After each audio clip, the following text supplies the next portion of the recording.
PEGI 18.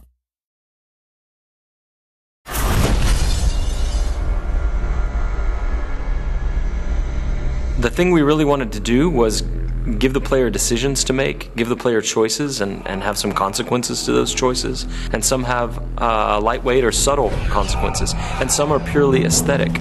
Choice matter because in the media video game, you can make choices where the movies doesn't allow you to make choices. So having the consequences to what you do and seeing how the simulation deals with your choices, it feels like the player has full ownership of his experience.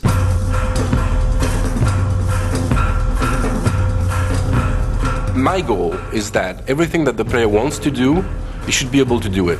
As you can go everywhere, then it has to be functional everywhere. If he sees a door, it's an openable door. If he sees a roof, he should be able to climb there, and he knows that this is a valid path. As you guide Corvo through the world, as you see this world from a first-person perspective, you can constantly approach the game with all-out violence or subtlety, like you can be very surgical in how you move into an environment and how you deal with the assassination target. Ce qui est vraiment très intéressant dans Dishonored, c'est la possibilité pour le joueur de vraiment inventer son histoire, on va dire. Il peut vraiment jouer le jeu de la façon dont il a vraiment envie. Il peut très bien jouer au jeu sans jamais tuer personne, ou alors être une bête sauvage et attaquer tout le monde, mais ça aura des conséquences dans le jeu. I feel like we might have made the first assassination game where you don't actually have to kill anybody. Donc l'IA dans Dishonored est assez particulière dans le sens où il faut qu'elle réagisse vraiment à tout ce que le joueur est capable de faire, que ce soit de par ses pouvoirs ou de ce que ce soit que le joueur peut être assez furtif par rapport aux IA. Dans Dishonored, le joueur a la possibilité donc de jouer de différentes façons, et s'il choisit la façon vraiment furtive, essayer de...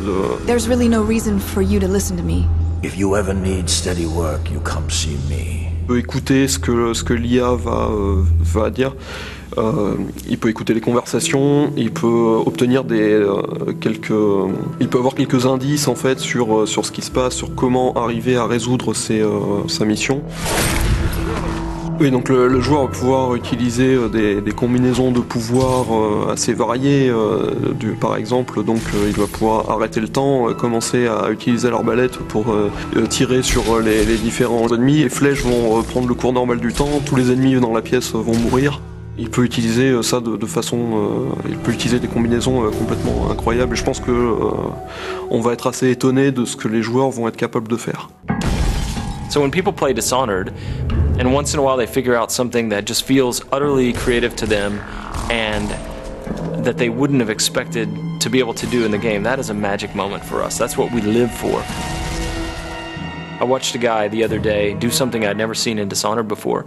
He was running away after killing off a couple of high-profile assassination targets, 2 members of parliament, and he was up high on a balcony. And the jump would have killed him because it was maybe 4 stories up, but he had the possession power. And in our game, when you possess somebody, it's not like you leave your body behind and possess them with your mind. It's a corporeal thing, so you move physically into them, and then you pilot them around.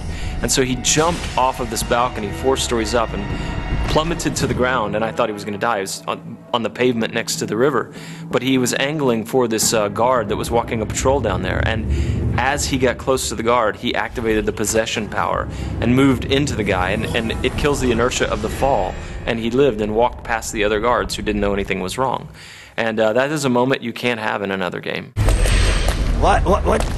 What's happening? Once a programmer came back to us and he shot a little video of something that was really fun and wanted to show us. So what he did was that he summoned a set of rats, then he froze time, then he pulled out the spring razor, which is this kind of mine that you can stick to things. So he could actually froze the rat, stick the mine to the rat, then he possessed the rat, and then he moved the rat around and close to a guard and ejected as the mine exploded.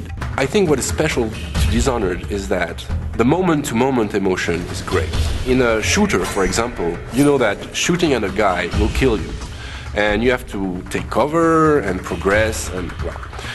But in Dishonored, you can combine things in a way that even the result can be unpredictable. For us, the thing that is a thrill is whenever we are surprised by the game. We see that for the first time, like a character responding to something, all those powers will chain together, and still the simulation works. For us, it's really mind-blowing. What I like to do when I'm playing games, to share experiences. Every player experience would be pretty different. I would love the player to feel that.